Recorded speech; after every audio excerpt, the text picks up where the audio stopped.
এই যে দেখুন কলা গাছটা কি সুন্দর দেখতে।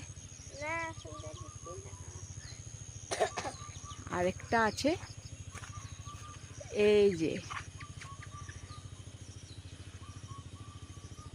অ্যাকচুয়ালি গ্রামের বাড়িতে থাকতেই ভালো লাগে।